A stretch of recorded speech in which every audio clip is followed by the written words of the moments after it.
حضرت سعید بن عمر رضی اللہ تعالیٰ عنہ کا واقعہ۔ سعید بن عمر ان ہزاروں انسانوں میں سے ایک ایسے نوجوان تھا جو قریش کے سرداروں کی دعوت پر مکہ معظمہ سے باہر مقام تنعیم پر حضور اللہ صلی اللہ علیہ وسلم کے صحابی حضرت حبیب بن عدی رضی اللہ تعالیٰ عنہ کی شہادت کا منظر اپنی آنکھوں سے دیکھنے کے لیے آیا تھا، جن کو قریش نے دھوکے سے گرفتار کر لیا تھا۔ وہ اپنی بھرپور جوانی کی بنا پر لوگوں کو دھمکاتا اور ان میں سے اپنے راستے بناتا۔ ابو سفیان بن حرب اور سہیل بن حنیف جیسے سرداروں کے بیچ میں لا کر کھڑا ہو گیا، جو اس مجمع میں نمایاں مقام پر کھڑے تھے۔ اس طرح اسے اس بات کا موقع ملا کہ وہ قریش کے اس قیدی کو دیکھ سکے جو وہاں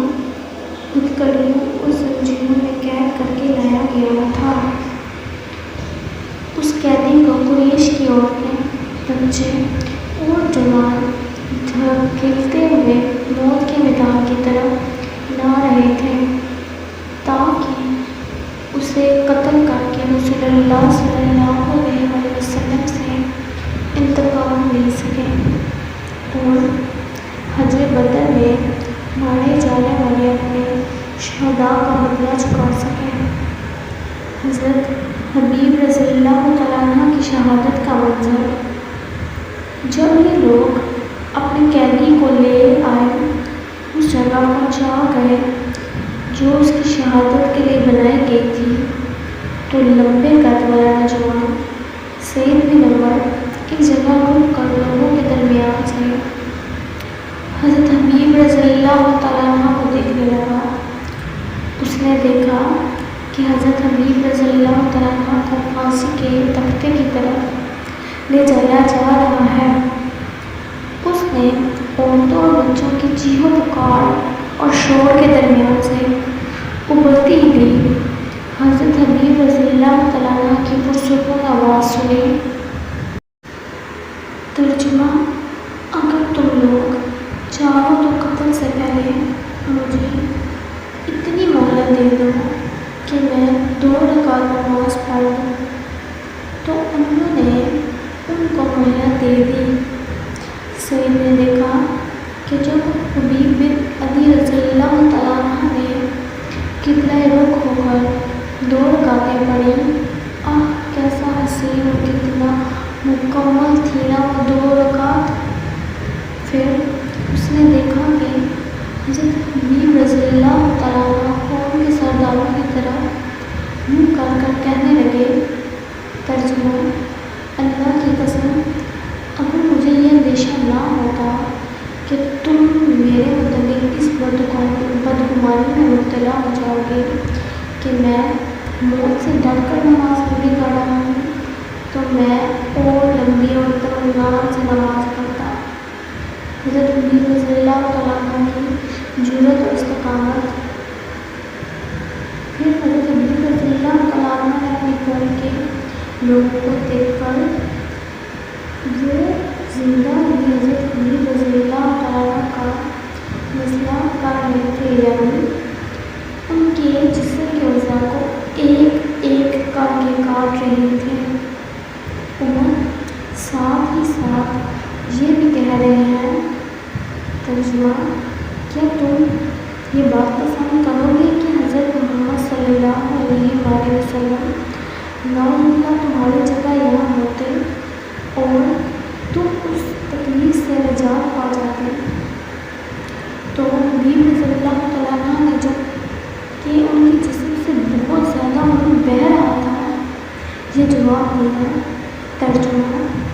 اللہ کی قسم، مجھے تو اتنا بھی گواہ نہیں کہ میں امن و سکون کے ساتھ اپنے اہل و عیال میں رہوں اور ان کی پاؤں کے تلووں میں ایک کانٹا بھی چبھ جائے۔ یہ سنتے ہی لوگوں نے اپنے ہاتھوں کو بلند کیا اور چیخنا شروع کر دیا، مار ڈالے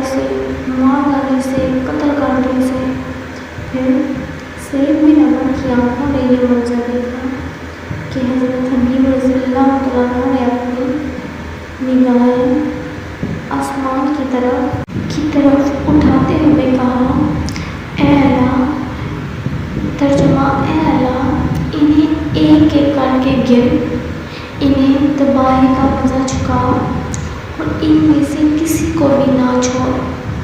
پھر انہوں نے آخری سانس لیا اور شہید ہو گئے۔ اس وقت ان کے جسم پر تلوار اور نیزوں کے بے شمار زخم تھے۔ اس کے بعد قریش مکہ مکرمہ لوٹ آئے اور بڑے بڑے واقعات اور حادثات کو دیکھ کر حضرت حبیب رضی اللہ تعالیٰ عنہ اور ان کی شہادت کے واقعے کو بھول بیٹھے، لیکن نوجوان سعید بن عمر حضرت حبیب رضی اللہ تعالیٰ عنہ کی مظالمت اور ان کے دردناک قتل کی اس تکلیف دہ مناظر کو اپنے ذہن سے ایک لمحے کے لیے بھی نہ بھلا سکا۔ وہ سوتا تو خواب میں ان کو دیکھتا، وہ جاگتے بھی اپنے حالات میں ان کو موجود پاتا۔ یہ منظر ہر وقت اس کی نگاہوں کے سامنے رہتا کہ حضرت حبیب رضی اللہ تعالیٰ عنہ پھانسی کے پھندے کے سامنے بڑے سکون اور اطمینان کے ساتھ کھڑے ہو کر دعا کا ادا کر رہے ہیں، اور اس نے کانوں میں ہر وقت ان کی وہ درد بھری آوازیں گونجتی رہیں جب وہ قریش کے لیے بددعا کر رہے تھے، اور ان کو ہر وقت اس بات کا ڈر لگا رہتا کہ آسمان سے کوئی بجلی یا کوئی بڑا پہاڑ کا ٹکڑا گر کر انہیں ہلاک نہ کر دے، کوئی چٹان کچھ بھی گر کر انہیں ہلاک نہ کر دے۔ جب حضرت حبیب رضی اللہ تعالیٰ کی شہادت سے سعید بن عمر رضی اللہ تعالیٰ عنہ نے دو باتیں سیکھی جو پہلے اس کے عمل میں نہ تھی۔ حضرت حبیب رضی اللہ تعالیٰ عنہ کی شہادت سے اس نے سیکھا کہ آدمی زندگی کی آخری سانس تک اسلام کو پھیلانے کی محنت کرتا ہے، اور یہ بھی سیکھا کہ پکے اور سچے اسلام ایمان کی وجہ سے آدمی کیسے حیرت انگیز کارنامے سے انجام دیتا ہے۔ حضرت حبیب رضی اللہ تعالیٰ عنہ کی شہادت کی وجہ سے سعد بن عمر کو ایک اور بڑی اہم حقیقت یہ معلوم ہوئی کہ وہ شخص جس کے ساتھی اس سے اس وقت ٹوٹ کر محبت کرتے ہیں کہ وہ واقعی بڑا رسول اور سچا نبی ہے، اور اسے آسمانی مدد حاصل ہے۔ اس وقت اللہ تعالیٰ پر سعد رضی اللہ تعالیٰ عنہ کی شہادت کے لیے سعد بن عمر کی ہدایت کاری کے ذریعے پولیس میں پہنچے، اور وہاں کھڑے ہو کر انہوں نے قریش اور ان کے گناہوں سے اپنی بے نفرت اور ان کے جھوٹے خداؤں یعنی بتوں سے اپنی رضائی کا اظہار کیا، اور اپنے مسلمان ہونے کا کھلا اعلان کر دیا۔ اس کے بعد حضرت سعید بن عمر رضی اللہ تعالیٰ عنہ ہجرت کر کے مدینہ منورہ چلے گئے، اور مستقل طور پر رسول اللہ صلی اللہ علیہ وسلم کے ساتھ رہنے لگے، اور غار خیبر میں اس کے بعد کے تمام دورات میں آپ صلی اللہ علیہ وسلم کے ساتھ رہے۔ جب نبی کریم صلی اللہ علیہ وسلم دنیا سے پردہ فرما گئے تو اس وقت آپ صلی اللہ علیہ وسلم حضرت سعد بن عمر رضی اللہ تعالیٰ عنہ سے خوش تھے۔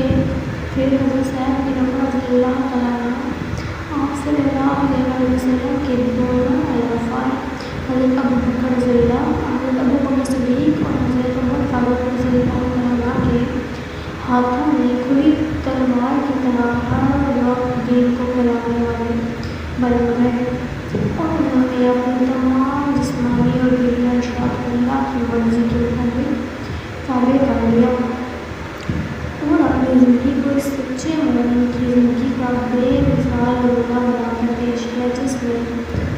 دنیاوی عشق و عشرت کے بدلے میں آخرت کی کامیابی کا سودا کر لیا۔